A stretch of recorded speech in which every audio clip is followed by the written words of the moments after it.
Hello everyone, welcome to Education First Official. Dear kids, I hope कि आप सभी ठीक होंगे और जो है मन लगाकर पढ़ रहे होंगे। बच्चों, आपकी जो हिंदी की नई किताब है गंगा, वह अब एनसीईआरटी की ऑफिशियल वेबसाइट पर भी अवेलेबल है और इसके अलावा अमेज़न पर भी आपको जो है मिल जाएगी। बच्चों, आप जो है अब अपनी किताब को ऑनलाइन परचेज कर सकते हैं। इन दोनों के लिंक आपको डिस्क्रिप्शन बॉक्स में मिल जाएंगे। तो आप जो है डिस्क्रिप्शन बॉक्स में जाकर चेक कीजिए और अपनी नई किताबें खरीद लीजिए। एनसीईआरटी की ऑफिशियल वेबसाइट पर आपको 3-4 किताबें देखेंगे। उनमें से आप हिंदी, इंग्लिश और जैसे संस्कृत, इसके अलावा हम बात करें तो मैथ्स की जो गणित की किताब है वो भी आपको गणित मंजरी देखने को मिलेगी। साइंस की किताब कहीं-कहीं अमेज़न पर मिल जाएगी और जो है आप उनको परचेज कर सकते हैं। आपको लिंक अवेलेबल करा दिए जाएंगे। लिंक आपको इसके अलावा बच्चों व्हाट्सएप चैनल है हमारा एजुकेशन फर्स्ट ऑफिशियल के नाम से ही, उस पर भी हम डाल देंगे तो आप वो भी ज्वाइन कर लीजिए व्हाट्सएप चैनल, वहां पर भी आपको मिल जाएंगे। बच्चों, आज की जो इस वीडियो में हम पाठ 8 काव्य खंड पढ़ेंगे। देखो बच्चों, आप कहेंगे कि अचानक से सर ने पाठ 8 कैसे शुरू कर दिया। कि कक्षा 9th जो होती है बच्चों, उसमें गद्य और पद्य को साथ साथ पढ़ना होता है। गद्य और पद्य, गद्य में हम ऑलरेडी 3 पाठ पढ़ चुके हैं। 3 पाठ हमने कर लिए हैं, पार्ट 1, 2, 3। अब बारी है पद्य की। पद्य में हम आज पाठ 8 जिसका हम प्रश्न उत्तर सोल्व करेंगे।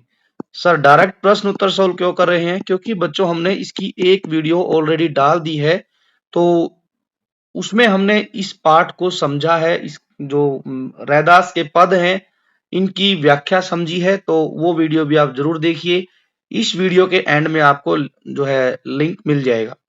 तो चलिए अब हम एक बार ब्रीफ करते हुए इसको पढ़ते हैं जल्दी जल्दी से, फिर इसके क्वेश्चन आंसर पर आते हैं। यहाँ पर रैदास जी के 2 पद दिए गए हैं। इनमें रैदास की जो है भगवान के प्रति जो श्रद्धा है उसको दर्शाया गया है। पूर्ण विश्वास भगवान के प्रति है उनका, या हम कहें कि पूरा समर्पण है भगवान के प्रति, उसको इन 2 जो है पदों में दर्शाया गया, दिखाया गया है।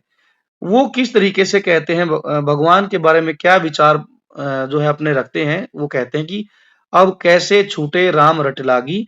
कह रहे हैं भगवान से कि हे प्रभु, ये जो आपकी राम नाम रटने की जो लत या फिर आदत जो लग गई है, अब यह कैसे छूटेगी। भगवान जी के बारे में कह रहे हैं रैदास जी, प्रभु जी तुम चंदन हम पानी, कि हे प्रभु आप चंदन हैं, हम पानी हैं। जिस तरीके से चंदन और पानी को मिला देते हैं तो उसकी जो सुगंध है वो पानी के साथ मिलकर एक हो जाती है, वैसे ही कह रहे हैं कि आपकी जो भक्ति है वो मेरे अंग अंग में समा गई है।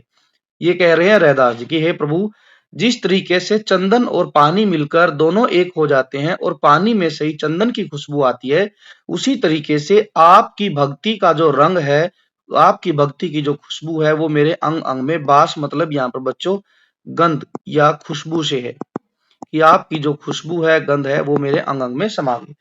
प्रभु जी तुम घन बन, घन मतलब होता है बादल, कि हे प्रभु आप जो है बादल हैं, मैं मोर हूं। जिस तरीके से एक मोर बादलों को देखकर खुशी से नाचता है, झूम उठता है, वैसे ही हे प्रभु मैं भी जो है आपकी भक्ति में जो है झूम उठता हूं। ठीक है, नाच उठता हूं। ये जो है रैदास जी का कहना है। और आगे कह रहे हैं जैसे चितवत चांद चकोरा। चितवत चांद, चंद चकोरा, चंद मतलब चांद, चितवत मतलब होता है बच्चों निहारना, की एक चित होकर निहारना। यहाँ पर चकोरा एक पक्षी है बच्चों, जैसा कि आप यहाँ चित्र में देख पा रहे होंगे, ये एक पक्षी है। यहाँ बताया गया है कि हे प्रभु आप जो है चांद हैं और मैं एक चकोर पक्षी हूं। जिस तरीके से बच्चों ये कहा जाता है समाज में कि जो चकोर पक्षी होता है वो क्या करता है, रात भर चांद को निहारता रहता है, चांद को एक टक देखता रहता है। तो रैदास जी भी यही कह रहे हैं कि हे प्रभु आप जो है चांद हैं और मैं एक जो है चकोर पक्षी की भांति आपके दिन रात दर्शन करता रहता हूं, आपकी भक्ति में लीन रहता हूं। यहाँ पर ऐसा रैदास जी ने कहा है। प्रभु जी तुम दीपक हम बाती की, हे प्रभु आप दीपक हैं और मैं बाती हूँ। जिस प्रकार से दीपक और जब बाती से मिलता है तो वो है बाती रोशनी फैलाती है, वैसे ही आपकी ज्योति से मैं क्या है दिन रात जो है मैं भी मेरे अंदर भी प्रकाश उजागर रहता है। जाकी ज्योति बड़े दिन राती, जिस तरीके से दीपक के अंदर रखी हुई बाती दिन रात जलती रहती है, कि ऐसे ही जो आपकी भक्ति से जो मुझे ज्ञान प्राप्त हुआ है, उस ज्ञान से, उस ज्ञान रूपी रोशनी से मैं भी जो है दिन रात जो है रोशन रहता हूँ। प्रभु जी तुम मोती हो हम धागा हैं। जिस तरीके से धागे में मोतियों को पिरोया जाता है तो एक सुंदर माला बनती है, उसी तरीके से कह रहे हैं कि हे प्रभु आप एक बहुत ही बेशकीमती मोती हैं, जिसकी जो है सुंदरता बहुत अनोखी है। मैं एक धागा हूँ। जैसे ही आपकी भक्ति को मैं अपने अंदर डालता हूँ, जो मोती है, भक्ति रूपी मोती है, उसको जैसे ही डालता हूँ तो मेरी शोभा बढ़ जाती है। जैसे सोने मिलत सुहागा। सुहागा क्या होता है बच्चों? आप यदि कभी सुनार के पास गए हैं तो सुनार क्या करता है, जब भी गोल्ड के कोई भी ऑर्नामेंट्स बनाता है तो उस ऑर्नामेंट या आभूषण बनाने की प्रोसेस के दौरान सोने की चमक को बढ़ाने के लिए सुहागे का प्रयोग करता है। ठीक है? तो भगवान जी को कह रहे हैं कि हे भगवान, हे प्रभु आप सोना है, मैं सुहागा हूँ। और जो है जिससे क्या हो जाता है कि जैसे ही आप मेरे अंदर समाते हो तो मेरी चमक बढ़ जाती है। प्रभु जी तुम स्वामी हो, मैं दास हूँ। हे प्रभु आप स्वामियों के स्वामी हो और मैं जो है एक छोटा सा आपका दास हूँ, एक आपका भगत हूँ, और मैं आपको स्वामी मानकर, खुद को दास मानकर मैं ऐसी भक्ति करता हूँ। ये कहते हैं रैदास जी। आगे कहा है जो तुम तोरऊ राम मैं नहीं तोरऊ।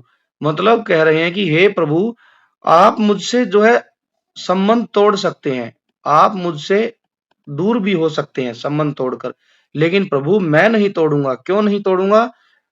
आपके पास तो मेरे जैसे भक्त लाखों होंगे, लेकिन तुमसे तोरी कवन से जोड़ऊ।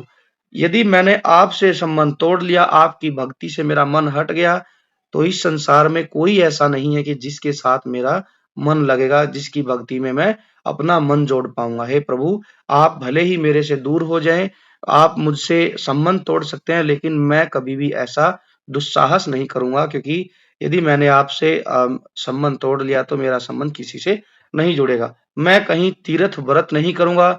इन सब की मुझे कोई चिंता नहीं है कि मुझे तीर्थ व्रत करना पड़ेगा, क्योंकि मेरे लिए तो आपके जो कमल रूपी चरण है वही एक आश है, वही एक भरोसा है।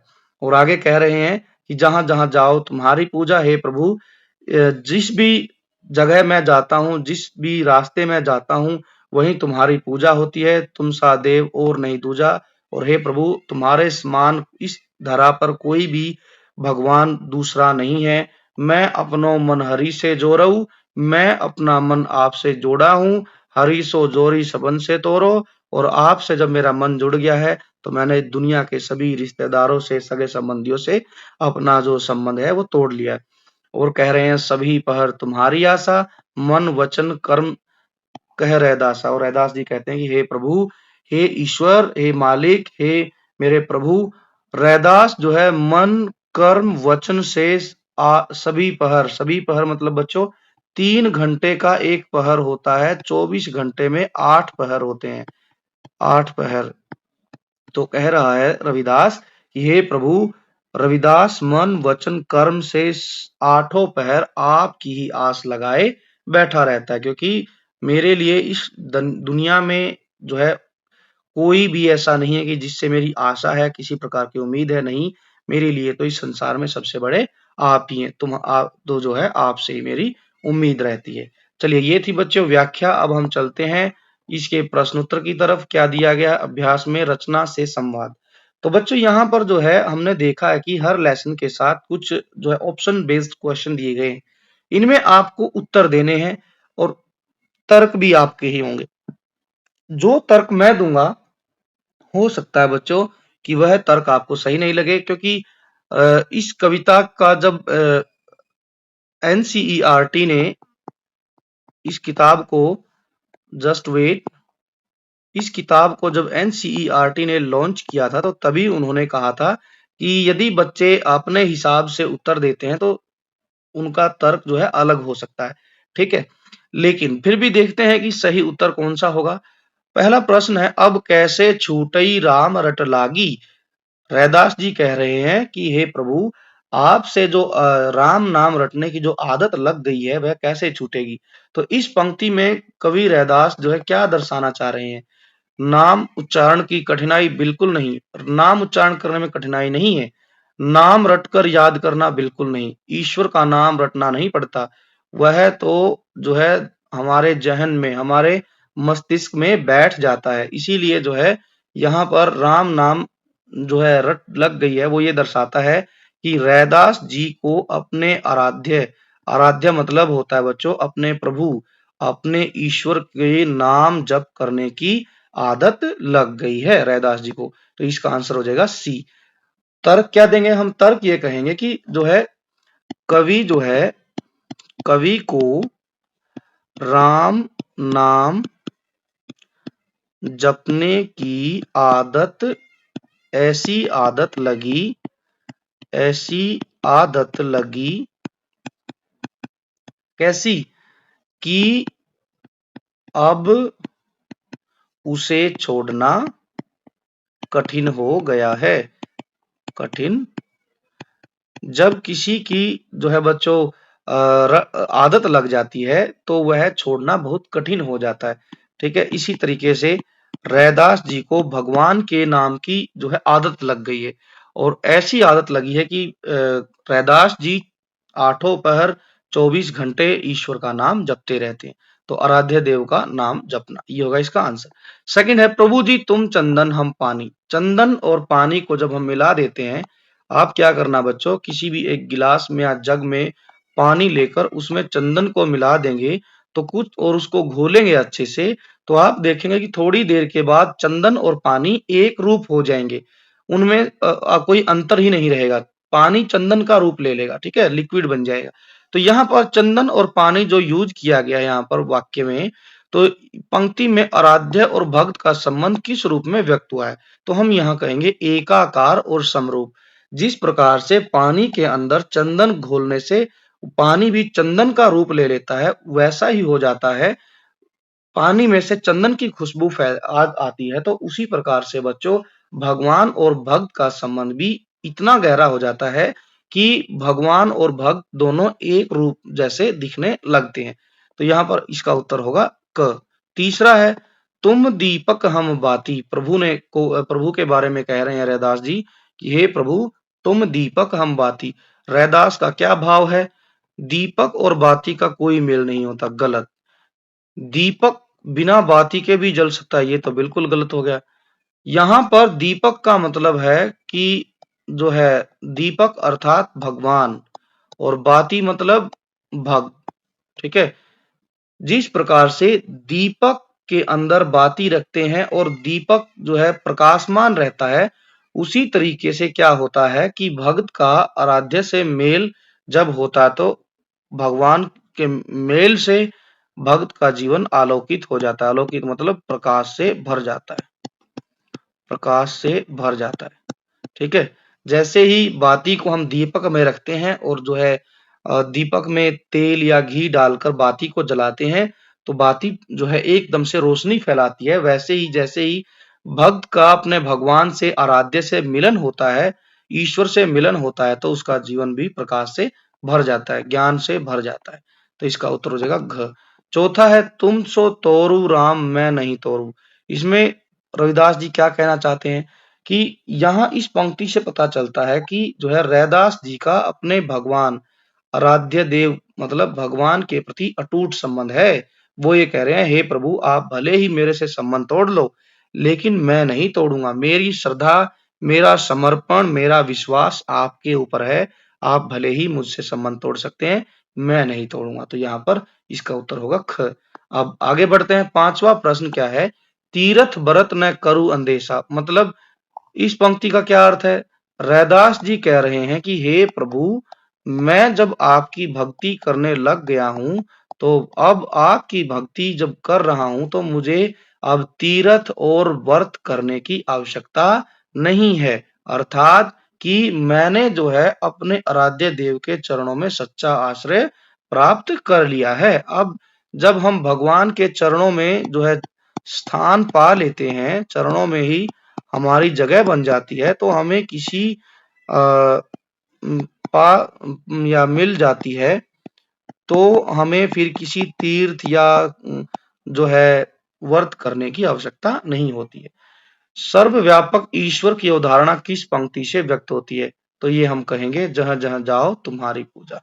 इस पंक्ति से पता चलता है कि ईश्वर जो है सब जगह पर जो है विद्यमान है, सर्वव्यापी है। ईश्वर के बारे में क्या कहा जाता है कि ईश्वर सर्वव्यापी है। सर्वव्यापी मतलब ऐसी कोई जगह नहीं जहां पर ईश्वर नहीं। तो इसके बारे में हम कहेंगे, जहां जहां जाओ तुम्हारी पूजा। तो क उत्तर हो जाएगा।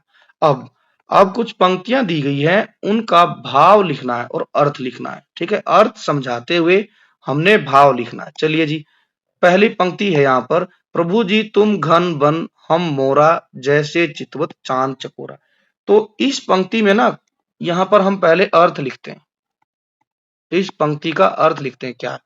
यहाँ पर रैदास जी कह रहे हैं कि हे प्रभु तुम घन हो। घन मतलब तुम बादल हो और मैं क्या हूं, एक मोर हूं। ठीक है, तो हम यहां पर लिखेंगे, हे प्रभु, हम अर्थ लिख रहे हैं, हे प्रभु आप बादल हो और मैं क्या हूं, मैं मोर हूं। मोर क्यों कहा है? मोर इसलिए कहा है कि यहां पर कारण है कि जैसे मैं आप बादल हो, मैं मोर हूं, अर्थात जिस प्रकार बादल को देखकर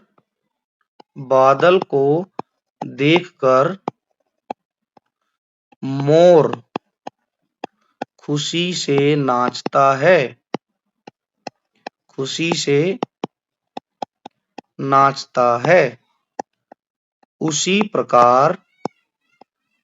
प्रकार मेरा मन भी आपके दर्शन पाकर क्या हो जाता है, खुशी से झूम उठता है, खुशी से झूम उठता है। यहाँ पर इस पंक्ति का अर्थ ही है, या आप बादल हो मैं मोर हूं, अर्थात जिस प्रकार बादल को देखकर मोर खुशी से नाचता है, उसी प्रकार मेरा मन भी जो है आपके दर्शन पाकर खुशी से झूम उठता है। ये तो हो गया अर्थ। अब इसका भाव देखते हैं, कवि के कहने का क्या भाव है यहाँ पर। तो हम यहाँ लिखेंगे कि कवि जो कह रहा है, इस पंक्ति में कवि ने भगवान के साथ जो अपना जो गहरा संबंध है उसको दिखाया है। तो हम यहाँ पर लिखेंगे, इस पंक्ति में कवि ने अपने भगवान के प्रति गहरे प्रेम और जो है समर्पण को, गहरे प्रेम या फिर हम कहेंगे एक ऐसा जुड़ाव जो अटूट है, अटूट जुड़ाव और समर्पण को दिखाया है। तो ये इसका भाव है। अब अगली जो पंक्ति दी गई है उसमें क्या लिखा है कि तीरथ बरत न करु अंदेशा, तुम्हारे चरण कमल एक भरोसा। अब यहाँ पर जो है कह रहा है कवि कि हे प्रभु, इसका जो अर्थ लिखेंगे हम, ये लिखेंगे कि अर्थ, हे प्रभु क्या है कि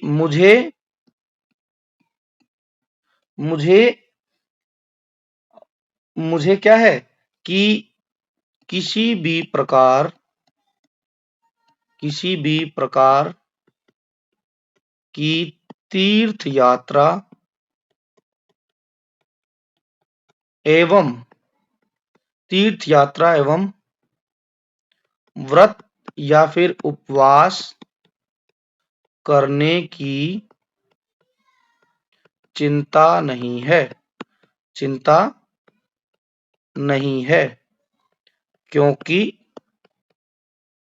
क्योंकि क्योंकि मुझे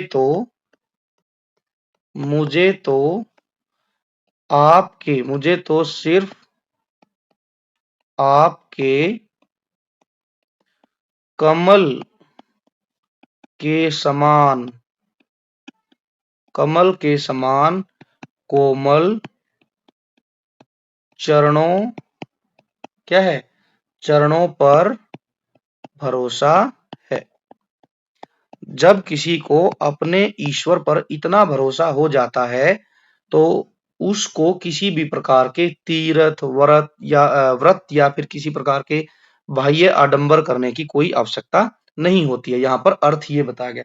यदि हम भाव की बात करें तो भाव जो दर्शाया है इस जो है पंक्ति में ये बताया गया है कि सच्ची ये भक्ति जो करता है, इस पंक्ति में बताया गया है कि सच्ची भक्ति करने के लिए किसी प्रकार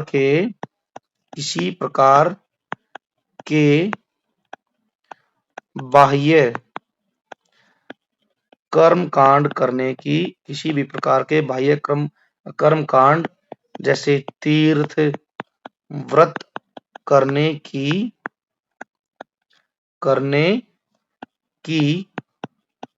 जरूरत नहीं होती या रहती। तो ये इस पंक्ति का मुख्य भाव है। तो दोबारा से पढ़ते हैं एक बार।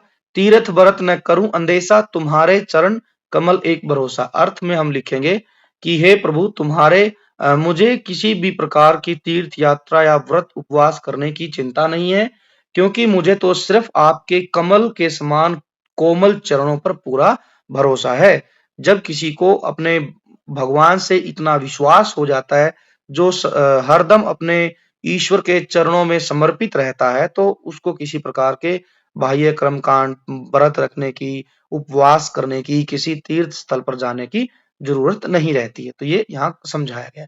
अब ये तो थी व्याख्या बच्चों। अब हम चलते हैं कि इसके प्रश्न उत्तरों में क्या कुछ पूछा गया। देखिए प्रश्न में दिया गया है कि नीचे दिए गए प्रश्नों को कक्षा में चर्चा कीजिए और इनके उत्तर भी लिखिए। यहाँ पर जो है एक एक प्रश्न को हम देखते हैं क्या कुछ पूछा गया है। जैसे पहला जो प्रश्न है ये लिखा है, जो तुम तोरऊ राम मैं नहीं तोरऊ। पंक्ति में रैदास की अपने आराध्य के प्रति अटूट निष्ठा का भाव है। इससे आप क्या समझते हैं, विस्तार से लिखिए। तो यहाँ पर कहा है कि जो ये पंक्ति है ये यह बताती है कि रैदास अपने भगवान पर बहुत ज्यादा श्रद्धा रखता है, निष्ठा रखता है। तो इससे आप क्या समझे वो बताना है। ठीक है, तो हम इसके उत्तर में लिखेंगे। उत्तर, पहले प्रश्न का उत्तर हम यहाँ लिखते हैं कि इस पंक्ति का अर्थ यह है, इस पंक्ति से यह पता चलता है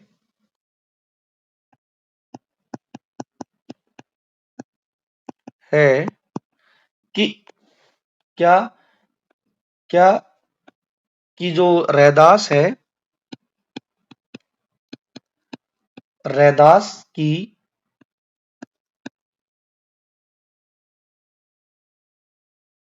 यह पंक्ति हम ऐसे लिखेंगे, यह पंक्ति जो है, जस्ट वेट, यह पंक्ति रैदास की निस्वार्थ भक्ति,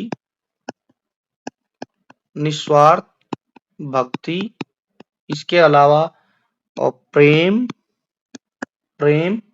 और उसके साथ साथ समर्पण और शर्त रहित, ऐसी भक्ति जिसमें किसी प्रकार की कोई शर्त नहीं है, शर्त रहित भक्ति को दिखाती है।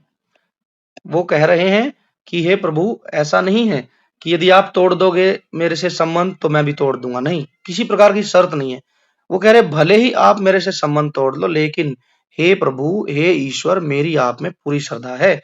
तो इस तरीके से हम कह सकते हैं कि किसी प्रकार की शर्त नहीं है। वे हर स्थिति में क्या करते हैं, भगवान के प्रेम में बंधे या फिर जुड़े रहना चाहते हैं। भगवान के प्रेम में बंधे या जुड़े रहना चाहते हैं, ये रैदास जी का मानना है। तो पहली पंक्ति का अर्थ ये होगा। दूसरी पंक्ति क्या कहती है, दूसरे का उत्तर देखेंगे अब हम। रैदास ने तीर्थ और व्रत के स्थान पर किस साधन को भक्ति का प्रमुख आधार माना है? तो इसमें तो कोई दुराय ही नहीं है। तीर्थ और व्रत के स्थान पर रैदास ने भगवान के चरणों को जो है भक्ति का प्रमुख आधार माना है। तो हम यहाँ पर लिखेंगे दूसरे प्रश्न के उत्तर में, रैदास ने तीर्थ एवं व्रत के स्थान पर सच्चे मन से भगवान के चरणों में विश्वास और समर्पण को भक्ति का आधार माना है। तो हम यहाँ पर ये लिखें, आधार माना है। अब ये तो हो गया यहां तक। आपके विचार से भक्ति के क्या क्या आधार हो सकते हैं? देखिए, अब भक्ति के आधार क्या क्या हो सकते हैं ये पूछा, तो हम इसके उत्तर में लिखेंगे कि जो भक्ति के आधार हैं, इसमें हम बात करेंगे कि यदि आप किसी भी भगवान से प्रेम रखते हैं तो आप भगवान के प्रति आपका सच्चा विश्वास होना चाहिए। भक्ति में क्या है कि अपने प्रभु के प्रति सच्चा विश्वास हो, आपका भगवान के प्रति निस्वार्थ प्रेम हो। ऐसा नहीं कि आप प्रेम कर रहे हैं तो उसमें स्वार्थ हो, नहीं, बिल्कुल भी नहीं। भक्ति में समर्पण का होना जरूरी है। आप बिल्कुल भगवान के प्रति सरेंडर कर दीजिए तो ही आप भक्त बन पाएंगे।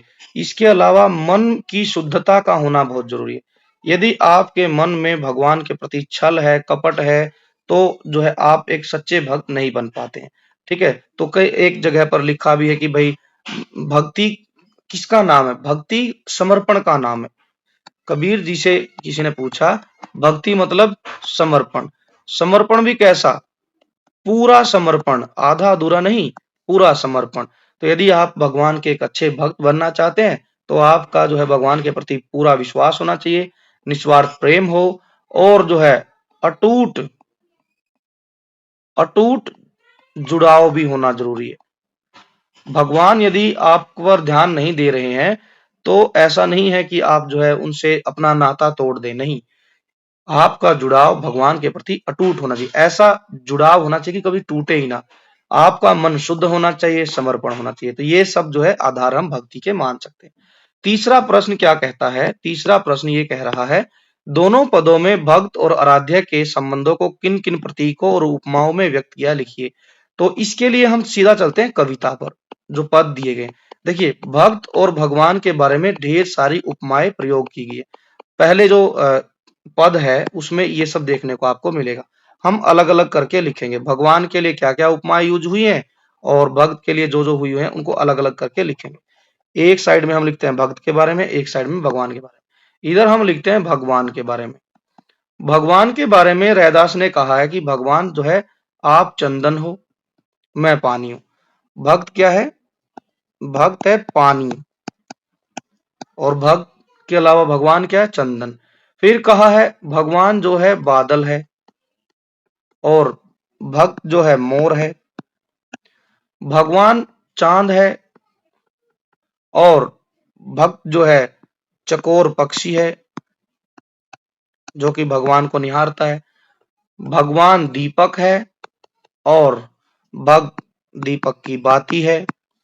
इसके अलावा भगवान मोती है और जो है भक्त धागा है। तो इस तरीके से ये ढेर सारे शब्द जो है भगवान के लिए प्रयोग हुए हैं, जिनमें बादल, चंदन, चांद, दीपक, मोती ये जो है तुलनाएं की है, उपमाएं की है। भक्त के लिए पानी, मोर, चकोर, पक्षी, बाती और धागा जो है शब्दों का प्रयोग किया है। अब चलते हैं आगे, देखते हैं क्या कुछ पूछा गया है। ये तीसरा प्रश्न भी हो गया है। अब तीसरे प्रश्न के बाद यहां लिखा है विधा से संवाद। एक बार इसको थोड़ा सा मिटा लेते हैं, फिर पढ़ते हैं। विधा से संवाद में क्या है कि अब हमें जो ये कविता दी गई है, इसमें से हमें कुछ ग्रामेटिकल जो पोर्शन है उनको सोल्व करना है। देखिए, कविता का सौंदर्य। प्रभु जी तुम घन बन, हम चांद, हम मोरा जैसे चितवत चांद चकोरा। यहाँ पर आप देखेंगे चितवत में भी च आ रहा है, चंद में भी च आ रहा है, चकोर में भी च आ रहा है। यहाँ पर च च च वर्ण की पुनरावृत्ति हो रही है। मतलब पुनरावृत्ति मतलब बार बार च शब्द वर्ण जो है आ रहा है, च वर्ण की पुनरावृत्ति हो रही है। ठीक है, तो जब ऐसी कोई स्थिति होती है तो वहां पर बच्चों अनुप्रास अलंकार का प्रयोग किया गया है जाता है। बच्चों हम इस अलंकार जो है इसके संबंध में एक जो है पूरी ग्रामर की वीडियो बनाएंगे। अब हम जस्ट मोटा मोटा सा पढ़ लेते हैं। अलंकार में हम दोनों तरीके के अलंकारों को जानेंगे, अर्था अलंकार और शब्दालंकार। यहाँ पर अभी छोटी सी इंफॉर्मेशन जो दी गई उसके अकॉर्डिंग हम जानते चलेंगे शब्दालंकार और अर्थालंकार। ठीक है, इसकी वीडियो हम बनाएंगे, आप उसको भी देखेंगे, लेकिन अब जो छोटी छोटी जानकारी दी गई है उसी के अनुसार हम चलेंगे। यहाँ पर बता दिया गया कि जिस रचना में व्यंजनों की जो व्यंजन वर्णों की आवृत्ति एक से अधिक बार होती है वहां अनुप्रास अलंकार होता है। च जो है व्यंजन होता है और यह बार बार आ रहा है, इसलिए बच्चों इस पंक्ति में अनुप्रास अलंकार है। ठीक है, अब आगे देखते हैं। अगली एक पंक्ति दी गई है कि प्रभु जी तुम मोती हम धागा, जैसे सोने मिलत सुहागा। कि जिस प्रकार से सोना जो है सुहागे से मिलकर जो है अपनी चमक को और बढ़ा लेता है। सुहागा एक्चुअली क्या करता है बच्चों, सुहागा को सुहागे के साथ जब सोने को रगड़ा जाता है, ठीक है, उसको साफ किया जाता है सोने को, तो सोने की चमक बढ़ जाती है। ठीक है, तो यहाँ पर इस पंक्ति में क्या दिखाया गया है, रेखांकित अंश सोने मिलत सुहागा में उपमा अलंकार है। कैसे, किसी प्रसिद्ध वस्तु की समानता के आधार पर जब किसी वस्तु या व्यक्ति के गुण रूप धर्म का वर्णन किया जाता है तो वहां पर उपमा अलंकार होता है। यहाँ पर कैसे हो गया कि यहाँ कहा है कि सुहागा तो बताया गया है भक्त को, भक्त, और सोना बताया गया है भगवान को। सोने की जो तुलना की गई है, समानता जो है भगवान की समानता दिखाई गई सोने से और भक्त की समानता दिखाई गई है सुहागे से। एक दूसरे के जो है गुणों को एक दूसरे से कनेक्ट किया गया है। तो यहाँ पर जो है उपमा अलंकार हो जाएगा। सोने मिलत सुहागा कि जो सोने के गुण है बहुत बेशकीमती होता है, ठीक है, बहुत ज्यादा कीमत होती है। तो भगवान भी इसी तरीके से है। भक्त जो है सस्ता है, भक्त जो है भगवान अमूल्य है जिसका कोई मूल्य नहीं। भक्त क्या है, भक्त तो सस्ता है। क्यों सस्ता है, क्योंकि उसका अपना कोई अस्तित्व नहीं है, लेकिन जब वह भगवान की भक्ति में खोता है तो वह भी करोड़ों का हो जाता है। भक्त भी, भगवान के बिना भक्त जो है सस्ता है, लेकिन जैसे ही भगवान की भक्ति करता है तो वो करोड़ों का हो जाता है। तो यहाँ पर जो है सुहागा भक्त के लिए प्रयोग हुआ है, सोना भगवान के लिए। अगला जो वाक्य है यहाँ पर लिखा है, तीरथ बरत न करु अंदेशा, तुम्हारे चरण कमल। चरण कमल, चरण कमल, ये याद रखना है। मतलब कमल रूपी चरण, कमल रूपी चरण। चरण ऐसे हैं जैसे कमल होता है, जैसे कमल, कमल कैसा होता है, बहुत ही कोमल होता है, और भगवान के चरण भी कैसे हैं, बहुत ही कोमल है। जब ऐसी बात आती है तो वहां पर रूपक अलंकार होता है। जहां पर भी आपको मिले देखने को, जहां पर रूपी रूप दिया जाता है, किसको रूप दिया गया, चरणों को रूप दिया गया है कमल का, वहां पर रूपक अलंकार होता है। जहां पर एक चीज की दूसरी चीज में बहुत अधिक समानता दिखाई जाती है, ठीक है, उपमेय में उपमान का आरोप कर अभेद स्थापित किया जाए। अब यहाँ पर चरणों में अभेद स्थापित ये किया गया है कि पता ही नहीं चल रहा है कि चरण जो है इतने कोमल हैं कि जैसे कमल होता है, ठीक है, बहुत सॉफ्ट है। तो चरण में और कमल में अंतर कर पाना मुश्किल हो जाता है। ऐसा लगता है कि मानो कमल जो है की जो कोमलता है वह कम रह गई और चरणों की कोमलता ज्यादा हो गई। ठीक है, तो इसलिए ऐसी जब स्थिति आती है तो वहां पर रूपक अलंकार होता है। अब आप अपनी पाठ्य पुस्तक में से कविताओं में से अनुप्रास अलंकार और रूपक अलंकार वाली पंक्तियों को ढूंढकर लिखिए। चलिए अब हम वापिस ऊपर जाते हैं जहां पर कविता की पंक्तियां लिखी गई। देखो, अनुप्रास अलंकार की बात की गई है तो हम पहले एक जगह पर पंक्ति दी गई है उसको पढ़ लेते हैं। यहां देखेंगे आप, एक पंक्ति दी गई है, जह जह जाओ तुम्हारी पूजा। ये रही, जह जह जाओ तुम्हारी पूजा। यहां पर बच्चों अनुप्रास अलंकार है। क्यों? क्योंकि इस पंक्ति में ज वर्ण की व्यंजन वर्ण है। ज व्यंजन वर्ण की आवर्ती, आवर्ती मतलब यह बार बार आ रहा है, तो इसलिए यहां पर अनुप्रास अलंकार होगा। ठीक है, ऐसे ही एक पंक्ति ऊपर दी गई है, जो तुम तोड़ो त त और त। यहां पर भी अनुप्रास अलंकार है, जो तुम तोड़ो राम मैं नहीं तोड़ू, तो ये बताया गया है। इसके अलावा हमने देखना है अब, सभी पहर तुम्हारी आशा मन क्रम वचन कह रैदासा। अब हमने ढूंढना है रूपक। रूपक के लिए हम क्या करेंगे, एक पंक्ति दी गई है, क्या रूपक के लिए, प्रभु जी तुम दीपक हम बाती। प्रभु जी तुम दीपक हम बाती। भगवान को दीपक का रूप दे दिया गया है और भक्त को बाती का रूप दे दिया गया है, तो इसीलिए यहां पर रूपक अलंकार हो जाएगा। और उपमा में बात की जाए तो एक यहां पर चितवत चांद चकोरा, जैसे चितवत चांद चकोरा, यहां पर हो जाएगी हमारी, जैसे यहां लिखा था सोने मिलत सुहागा, ऐसे ही यहां पर जैसे चितवत चंद चकोरा, यहां पर भी उपमा अलंकार है। क्यों? क्योंकि भगवान को चांद की उपमा दी गई। उपमा मतलब भगवान को चांद की संज्ञा दी गई है और भक्त को चकोर की।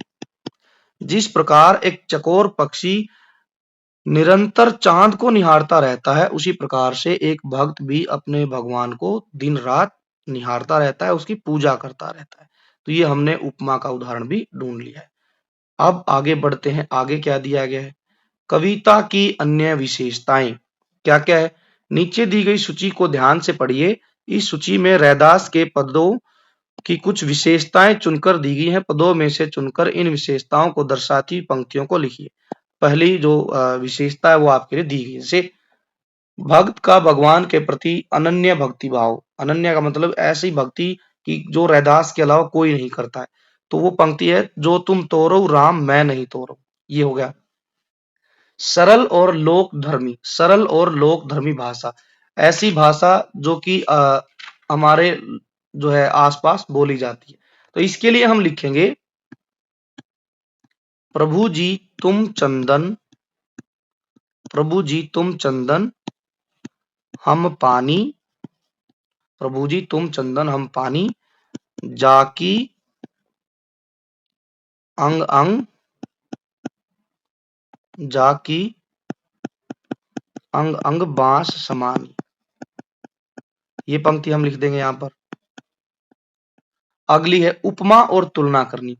उपमा, अभी तो हमने अलंकार पढ़ा है उपमा अलंकार, जहां पर जो है तुलना है किसकी, जैसे सोना, जैसे सोना मिलत सुहागा, यही तो बात थी, जैसे सोना मिलत, उपमा की गई है। भगवान को सोने की उपमा दी गई है और भक्त को सुहागा की। या फिर हम लिख सकते हैं, जैसे चितवत चांद चकोरा, जैसे चितवत चंद चकोरा, ये लिख देंगे हम। ध्वन्यात्मकता या गायन शैली में या लय दिखाई गई है, तो हम इसमें लिखेंगे, जैसे कई सारी पंक्तियां हैं, प्रभु जी तुम दीपक हम बाती, ठीक है, या प्रभु जी तुम मोती हम धागा, प्रभु जी, प्रभु जी तुम दीपक हम बाती, दीपक हम बाती, ये पंक्ति लिख सकते हैं। या फिर हम लिख सकते हैं कि प्रभु जी तुम मोती हम धागा, प्रभु जी तुम दीपक हम, सॉरी, प्रभु जी तुम मोती हम धागा, ये पंक्ति हम लिख सकते हैं इसमें। दृढ़ निष्ठा और आस्था, दृढ़ निष्ठा और आस्था एक ही बात से पता चलती है, वो ये है, तीरथ बरत, तीरथ बरत न करु अंदेशा। दृढ़ निश्चय है रैदास का, कह रहे हैं कि हे प्रभु, यदि तुम्हारे चरणों से जुड़कर भी मुझे तीर्थ जो है व्रत करने पड़े तो फिर ऐसी भक्ति का क्या फायदा है। मुझे तो आपके चरणों पर भरोसा है, इसलिए आपके चरणों का भरोसा करके मैं कोई तीर्थ व्रत नहीं करता हूं। ये हो गया प्रश्न। आगे है विषयों से संवाद। देखिए प्रश्न दिया गया, तीर्थ और व्रत के स्थान पर रैदास ने आराध्य की भक्ति को प्रधान माना, भगवान की भक्ति को प्रधान माना है। जो बच्चों संत कवि हुए, संत कवियों ने क्या किया है, चाहे हम बात करें कबीर की, चाहे हम बात करें रैदास की, चाहे हम बात करें और किसी, मान के चलिए सूरदास जो है, सूरदास जी थे हमारे, इसके अलावा मीराबाई है, ये सब क्या है, संत कवि हैं। इन्होंने क्या किया है कि इनके लिए तो क्या है कि कोई तीर्थ स्थल जो है भगवान के चरणों से बड़ा नहीं है। इन्होंने ये कहा है कि हे प्रभु, आपके चरण जो है, जो वही क्या है, आप चाहे कैलाश पर्वत चले जाओ, कहीं चले जाओ, ठीक है, बद्रीनाथ, केदारनाथ, वो ये कह रहे हैं कि हे प्रभु, यदि हम आपके चरणों से जुड़े हैं तो हमें इन सब पर जाने की कोई आवश्यकता नहीं है। भक्ति काल के कवि रैदास की तरह कबीर भी निराकार आराध्य की भक्ति पर बल देते थे। निराकार मतलब होता है बच्चों निराकार, ऐसा भगवान जिसका कोई आकार नहीं, अर्थात रविदास और जो है कबीर ये मूर्ति पूजा में विश्वास नहीं रखते थे। तत्कालीन समाज, अब ये जो बच्चों रैदास और कबीर दास जो हुए हैं, ये लगभग 15वीं सदी के कवि हैं। ये 15वीं सदी मतलब 1400 से लेकर 1500 तक के जो साल थे उस तक। और बच्चों जो हमारे हिंदी में भक्ति काल का जिक्र आया है वो लगभग 1800 ईस्वी तक है, ठीक है, मतलब 19वीं सदी तक, ठीक है, 15वीं सदी से लेकर 19वीं सदी का जो समय रहा है वो भक्ति काल का समय रहा है। अब यहां पर यह कहा गया है उस समय में, इस पीरियड के दौरान 1400 जो ईस्वी से लेकर 1900 मतलब 1800 या 1900 ईस्वी तक का जो समय था, उस समय में समाज में क्या परिस्थितियां रही होंगी कि इन्होंने जो है भक्ति पर बल दिया, ठीक है, एक ऐसी भक्ति जिसमें कि आराध्य देव निराकार है, जिसका कोई आकार नहीं है। तो हम ये कहेंगे बच्चों कि क्या था उस समय 1400 ईस्वी से लेकर, या मतलब 15वीं सदी से लेकर 19वीं सदी के बीच का जो समय था, उस समय जो थे समाज में खूब सारी जो है मूर्ति पूजा होती थी, मूर्ति पूजा होती थी, या फिर बाह्य कर्म कांड होते थे, बाह्य आडंबर जैसे व्रत, उपासना करना, ठीक है, या फिर तीर्थ यात्राएं करना, ठीक, या फिर क्या होता था कि जो समाज की जो ऐसा तबका था जो शूद्र वर्ग था बच्चों, शूद्र वर्ग जिसमें सारे काम करने वाले कामगार व्यक्ति आते थे, जिसमें मजदूर थे, ठीक है, और जो है कपड़ा बुनने वाले या और कोई व्यक्ति था, कामगार व्यक्ति था शूद्र वर्ग में, उनको क्या था, मंदिरों में प्रवेश नहीं करने दिया जाता था, मंदिरों में प्रवेश वर्जित था।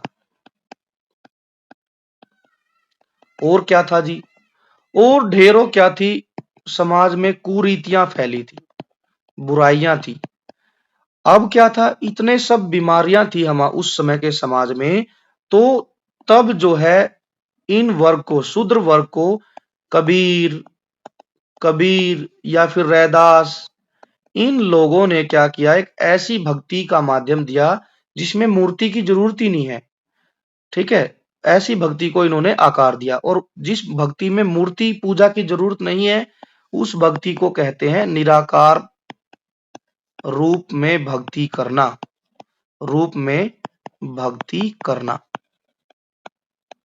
ठीक है।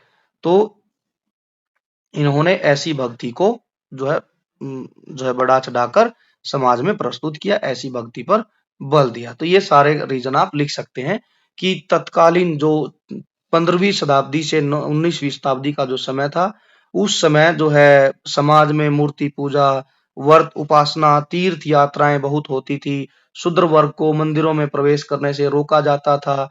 जाति प्रथा बहुत ज्यादा थी। ऊंची जाति के लोगों को मंदिर में प्रवेश करने का अधिकार था। इसके अलावा समाज में ऊंच नीच का भेद ज्यादा था, ठीक है। नीची जाति के जो लोग थे उनको मंदिरों में प्रवेश करने पर वर्जित था। इसके अलावा जो है, जो हम कह सकते हैं कि मंदिरों में प्रवेश करना, पूजा करने पर अधिकार नहीं था। तो इसलिए कबीर, रैदास, या फिर हम बात करें महाराष्ट्र की तरफ जाएं तो नामदेव जी, ठीक है, रामदास जी, तुकाराम जी, ये कुछ बहुत ही प्रसिद्ध जो है बच्चों संत कवि हुए, जो कि निम्न जाति से निकलकर आए और इन्होंने लोगों को रास्ता दिखाया। तो चलिए अब ये प्रश्न भी हो गया। अगला देखते हैं, सोना मिलत सुहागा। सुहागा एक प्राकृतिक खनिज है जिसका प्रयोग सोने की अशुद्धियां जो दूर करने के लिए किया जाता है। और जब सोने से अशुद्धियां दूर हो जाती है तो सोने की चमक बढ़ जाती है। सोने का रासायनिक नाम लिखिए। सोने का जो रासायनिक नाम है बच्चों वो है सोडियम बोरेट। Sodium borate. अब इसकी विशेषताएं लिखनी है। तो विशेषता के रूप में हम लिखेंगे कि ये एक जो है प्राकृतिक खनिज है, नेचुरल सोर्स है, नेचुरल मिनरल्स खनिज है। दूसरी बात क्या है, सफेद रंग का होता है। आप कभी सुनार के पास जाएंगे तो आप उससे पूछ सकते हैं कि क्या आपके पास सुहागा है, तो बता देगा। सफेद रंग का होता है। नेक्स्ट बात है, पानी में घुल जाता है। पानी में घुल जाता है, ये इसकी खासियत है। और सबसे बड़ी खासियत यही है कि इससे जो है सोने की जो अशुद्धियां हैं, इम्प्योरिटी है, वो दूर की जाती है। ये प्रश्न भी हो गया है, आप इन सब बातों को लिखेंगे। अब व्याकरण की बात। व्याकरण में से क्या दिया गया है, जो पद दिए गए हैं उसमें से संज्ञा और सर्वनाम शब्द जो है ढूंढकर लिखेंगे। ये बच्चों बहुत आसान है, इसको आप खुद से करेंगे। अब आप क्लास 9th के बच्चे हो गए हैं तो आप संज्ञा सर्वनाम शब्द ढूंढने में समर्थ हैं। यहाँ पर बहुत सारे शब्द आए हैं। मोर कहा है, बादल कहा है, चांद कहा है, चकोर पक्षी है, इसके अलावा मोती, धागा, ये सब संज्ञा शब्द हैं। सर्वनाम में भगवान के लिए प्रयोग हुआ है तुम, रैदास जी ने अपने लिए यूज किया है हम। तो इसके अलावा एक आप खुद लिखेंगे। रैदास के दोनों पदों में बहुत सारे शब्द ऐसे प्रयोग हुए जिनका अन्य शब्दों के रूप में प्रयोग हो सकता है, बिल्कुल है। इसके लिए हम लिखेंगे मोरा। मोरा का मतलब होता है बच्चों मोर। चकोरा, चकोरा का मतलब है चकोर पक्षी। बाती, बाती मतलब हमारे इधर बोलते हैं बच्चों बत्ती, ठीक है, दिए की बत्ती। राती मतलब रात या फिर रात्रि। सोने के लिए यूज होता है स्वर्ण। तीर्थ, तीर्थ के लिए हम लिखते हैं तीर्थ। व्रत के लिए हम लिखते हैं व्रत, या फिर व्रत कह देंगे, या फिर व्रत के अलावा भी एक शब्द प्रयोग होता है बच्चों, भी मुझे ध्यान नहीं आ रहा है, तो आप वो भी लिख सकते हैं। व्रत तो लिखना ही लिखना है। अब है कक्षा में समूह बनाकर इन दोनों पदों को गाइए। ये काम बच्चों आप खुद से करेंगे। कल्पना कीजिए कि पद में आई उपमाओं के आधार पर भगवान और आराध्य के बीच में बातचीत हो रही है। संवाद लेखन करना है। संवाद में हम क्या लिखेंगे बच्चों, हम ऐसे लिखेंगे बनाकर, भक्त कह रहा है भगवान से कि हे प्रभु आप बादल हैं और मैं मोर हूँ, आपको देखकर मेरा मन प्रसन्न होकर नाच उठता है। ये बात भक्त कह रहा है। फिर भगवान की बारी आई। भगवान उसके तर्क का जो है समर्थन करते हुए कहता है कि हाँ प्रिय भक्त, जैसे मोर को देखकर बादल प्रसन्न होता है, बादलों को देखकर मोर प्रसन्न होता है, वैसे ही मैं भी तुम्हारी भक्ति से खुश होता हूँ। तो ऐसे ही आपने क्या करना है, जो पहला पद दिया गया है, पहला जो पद है उसमें जो जो उपमाएं भक्त के लिए यूज हुई हैं और भगवान के लिए यूज हुई हैं, उनको आप यूज करके एक संवाद बनाकर लिखेंगे। तो ये था बच्चों हमारा पूरा पाठ। आई होप कि आपको पूरा पाठ के जो प्रश्न उत्तर हैं और व्याकरण से संबंधित जो प्रश्न है वो अच्छे से समझ आए होंगे। यदि बच्चों आपको वीडियो अच्छी लगी है तो वीडियो को आप लाइक कीजिए, ज्यादा से ज्यादा अपने दोस्तों के साथ शेयर कीजिए। हाँ बच्चों, आप जो है वीडियो देख लेते हैं, शेयर भी कर देते हैं, लेकिन आप जो है चैनल को सब्सक्राइब करना भूल जाते हैं। तो so please it is my humble request कि आप जो है ज्यादा से ज्यादा सब्सक्राइब कीजिए, साथ ही साथ बेल आइकन को भी प्रेस कीजिए और जो है कमेंट भी कीजिए आप अपना कि नेक्स्ट वीडियो किस जो है लेसन की बनाई जाए। अब हम मिलेंगे नेक्स्ट वीडियो में। Thanks for watching, take care and bye bye.